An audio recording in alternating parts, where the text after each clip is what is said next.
सभ्य सामाजिक गण शीतकाल में, हेमंत शिशिर ऋतु में साग खाने चाहिए, अच्छी बात है, खाते भी हैं लोग। लेकिन आचार्य उस बारे में क्या विचार रखते हैं, आयुर्वेद का चिंतन कैसा है आचार्यों का, उस पर हम विचार कर रहे हैं। अब हम करेंगे पालक। पालक के बारे में सब जानते हैं, सब घरों में, गमलों में भी लोग लगा के रखते हैं, सब जगह लगते हैं, अच्छी चीज़ है। तो उस बारे में भाव प्रकाश निघंटु में क्या लिखते हैं, पालक क्या वातला सीता श्लेषमला भेदनी गुरु। जो पालक है कहते हैं वो क्या है, वातला वायु कारक, बताया था ना, विष्टम्भी है, रुक्ष है, और जो रुक्ष चीज होगी वो वायु कारक होगी। वायु कारक होगी इसीलिए तो विष्टम्भी जड़ता आएगी। छोटे बच्चे हैं, गिर जाए बोलो चोट लगती है, ऐसे होते हैं बिल्कुल रबड़ जैसे, क्यों? क्यों? रुक्ष नहीं होते, तरलता बहुत ज्यादा होती है उनके अंदर। और बड़े व्यक्ति हाथ पैर कैसे लकड़ी जैसे चल रहे, जैसे लकड़ी से चल रहे हो, पैर खड़े हो कैसे होते हैं उनके, चलते ऐसे लग रहे जैसे लकड़ी के हाथ पैर हो, चला ही नहीं जाता। क्यों? कि उनके अंदर रुक्षता है, तरलता नहीं है, बात है, समझ गए? तो वातला पालक जो है वायु कारक है, समझ गए? जो बड़ी आयु के लोगों को पालक नहीं लेना चाहिए, और जवानों को भी नहीं लेना चाहिए। बुढ़ा तो एक दिन होना है, मान लो अभी से वायु घट्टी होती चलेगी, रुक्षता होती चलेगी, तो बुढ़ापे में फिर तंगी करेगी, बुढ़ापे में फिर तंगी करेगी। अब एक बात मतलब छूट जाएगी तो अभी याद आ गया कि जितने भी शाक हैं, बथुआ भी, वो भी निश्चय ही कुछ न कुछ रुक्षता पैदा करेगा, इनकी अपेक्षा कम है। तो ये ध्यान रखें कि जितने भी साग बनाए जाते हैं, जिनके पास घी है शुद्ध बढ़िया, वो घी में बनाएं इसको। स्नेह सिद्ध होना चाहिए। क्या होना चाहिए? स्नेह सिद्ध। स्नेह माने चिकनाई में, सिद्ध, इनको तैयार किया जाना चाहिए। जिनके पास घी नहीं है वो तिल के तेल में करें।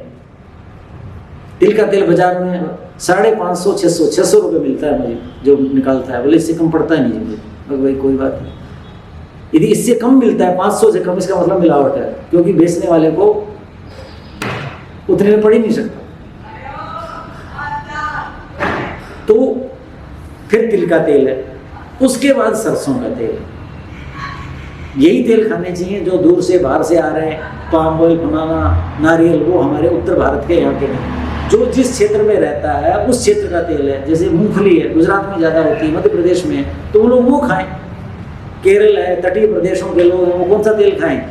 नारियल का खाएं। कश्मीर और ऊपर के इलाके हैं, वहाँ बादाम और अखरोट है, उनका तेल खाएं।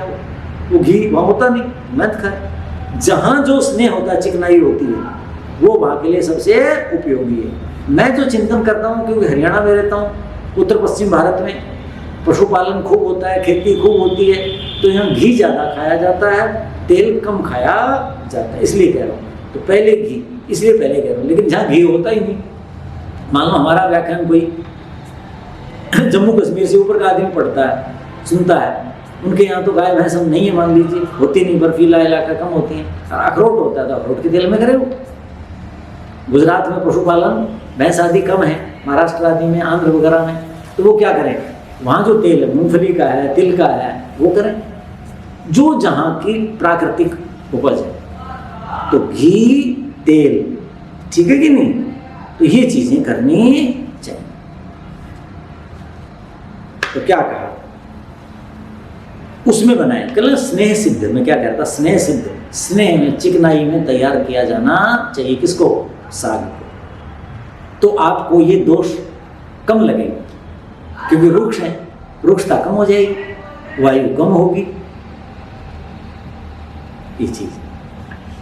तो शीतला, वायु कारक है पालक, और शीतल भी है।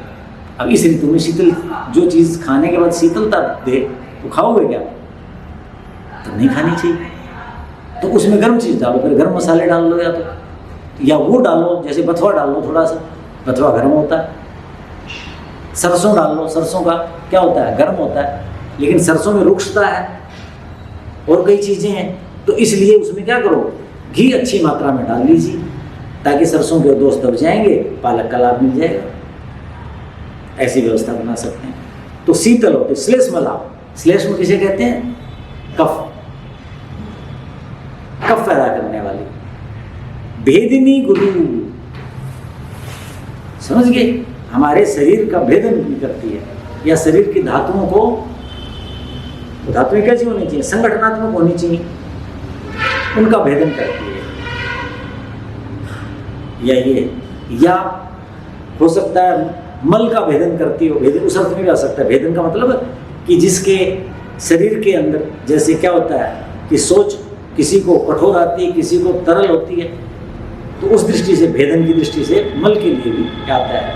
जैसे हरण है, उसको भेदनी का, यानी वो मल का भेदन करती है। जैसे कोष्ठ हो गया, कब्ज हो गई, कुछ हो गया, तो भाई हरण दे दो, तो क्या होगी?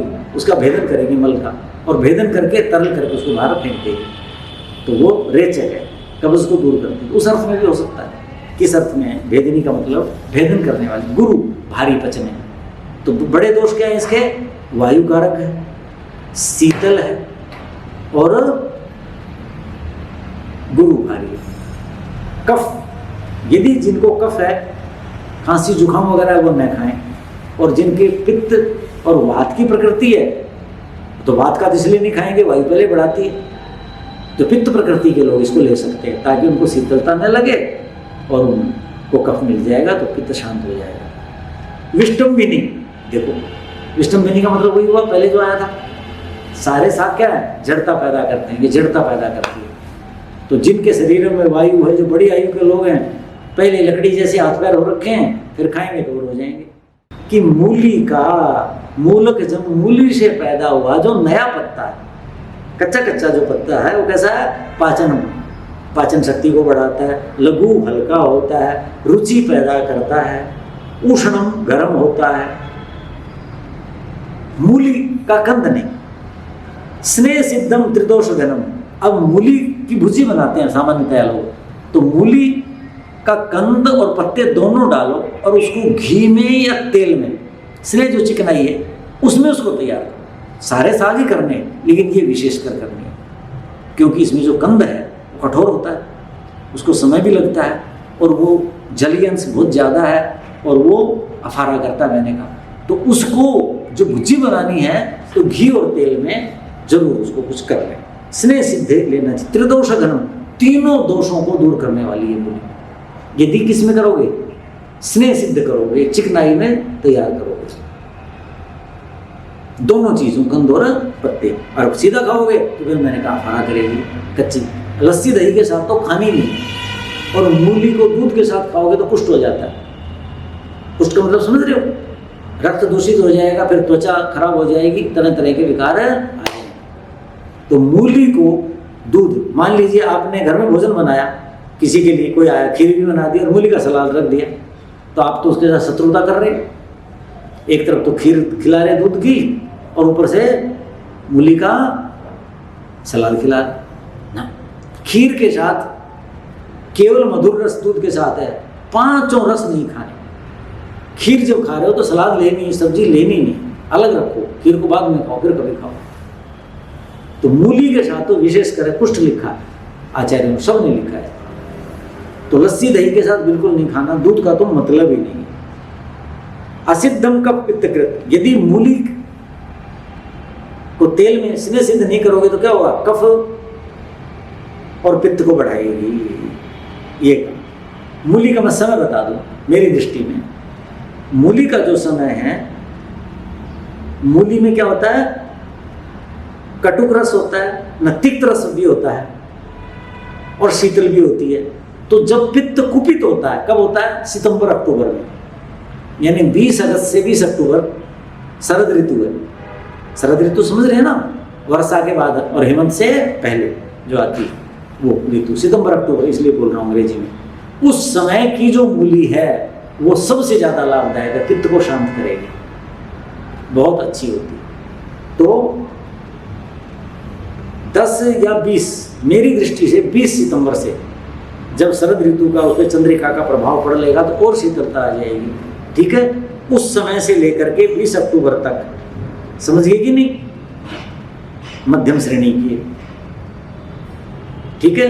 और जब अक्टूबर में जब पित्त कुपित हो जाता है, डेंगू, चिकनगुनिया ये रोग हो जाते हैं, उस समय मूली और विपाक हो जाएगा, क्योंकि वर्षा ऋतु का जो पानी था तब तक वो शुद्ध हो चुका है और इसके अंदर जो जल है उसका भी विपाक हो जाता है। पहले वाला क्या विपाक नहीं होता वर्षा के जल का, तो नुकसान करता है। मैंने कहा ना वर्षा ऋतु में शाक नहीं खाने, क्यों नहीं खाने? जलीय से ज़्यादा होता है और वर्षा का जल होता है वो दूषित होता है, अम्ल विपाकी होता है, तो हानि करता है। तो ऐसी मूली अगस्त महीने मनाही कर दी, 20 अगस्त से शुरू हो जाएगी शरद ऋतु, मैंने मनाही कर दी, 10 से भी नहीं 20 से खाओ ये। और अक्टूबर का जो समय सबसे उत्तम है किसका? मूली का। उस समय आप कच्ची भी खाओ डाल करके, नहीं तो स्नेह सिद्ध करके ये खा लो। फिर उसके बाद आप जो है 20 दिसंबर के बाद बिल्कुल नहीं खाना, वो भी मध्यम श्रेणी का है। अक्टूबर के बाद नवंबर, 10 नवंबर तक ठीक है, उसके 10 नवंबर से 10 दिसंबर या 10 ही लग लो, 20 के बाद तो खानी नहीं चाहिए, क्योंकि ओस पड़ने लग जाएंगी, धुंध हो जाएगी और वो ठंडी होती है, ठीक नहीं होती, उससे बचना चाहिए। ये उसका समय। अब तीसरा, कम लोग खाते हैं, हम लोग तो खाते हैं, हमारे तो खेतों में होता था पहले चणक शाक, चने का साग अच्छा रहता है, खाना चाहिए, बहुत ज़्यादा रक्त आदि बनाता है और बड़ा पौष्टिक भी होता है, लेकिन वो भी रुक्ष होता है, तो उसके गुण बता देते हैं। चने का साग रुच्यम, रुचिकारक है, दुर्जरम, पचने में बहुत मुश्किल करता है, दुर्जर है, पचने में बहुत मुश्किल करता है, और कफ वात, कफ को बढ़ाता है, जैसे पौष्टिक होता है ना, और वायु को बढ़ाएगा क्योंकि चना रुक्ष होता है। अम्लम, अम्ल पैदा करेगा, विष्टम्भ जननम, जड़ता, विष्टम्भ बता जड़ता पैदा करेगा, पित्त मुक्त, लेकिन चना ठंडा होता है तो पित्त को दूर करता है। दंत शोथ हृत, दांतों में जो सूजन आ जाती है, यानी मसोड़ों में, दंत मांस, दांत का जो मांस है, उसकी शोथ को ये दूर करने वाला है। तो इसको क्या करते हैं हम लोग, क्या करते हैं, जैसे कढ़ी बनाते हैं, कढ़ी इस ऋतु में खानी चाहिए, किस ऋतु में? हेमंत शिशिर में खानी चाहिए। क्यों? क्योंकि दही को जब आग पे गर्म करोगे तो अम्लता पैदा होगी, और वो अम्लता इस शरीर इस ऋतु में खटास गर्मी पैदा करेगी। तो अच्छा, तो जो कढ़ी है उसमें ये डालो, क्या डालो? चना डाल दो। हम तो बाजरे के आटे में, बेसन की जगह बाजरे का आटा डाल देते हैं, कढ़ी उसी रूप में बनेगी, बाजरे का आटा डाल दिया, उसमें चना डाल दिया, चने का साग डाल दिया, ठीक है कि नहीं? तो ये नवंबर से, अक्टूबर के आखिर या नवंबर में शुरू हो जाता है मिलना, और 1 दिसंबर तक मिलेगा, फिर इसमें पक जाएगा, तो उसको आप सेवन कर सकते हैं। या चने का साग, जैसे बथुआ है, पालक है, कुछ मिलाते हैं, उसमें थोड़ा सा डालना, ज़्यादा नहीं। जैसे पालक अकेला बना लेते हैं, सरसों अकेला, ऐसा इसको नहीं बना सकते, दुर्जर है, बहुत कठिनाई से पचता है, लेकिन पौष्टिक है, रक्त बनाता है, बहुत लाभदायक है। थोड़ी थोड़ी, या चटनी बना के खा लो, हम तो इसकी चटनी बना के खाते हैं, चटनी बनती है ना, तो बाजरे की रोटी के साथ, लस्सी दही के साथ, घी के साथ खाओ। फिर थोड़ा खाना है, कहने का मतलब ये दुर्जर है, लेकिन लाभदायक है, बहुत है। तो साकों पर इतना ही हम चिंतन करेंगे, नहीं तो ज़्यादा विस्तार हो जाएगा। ओम शांति शांति।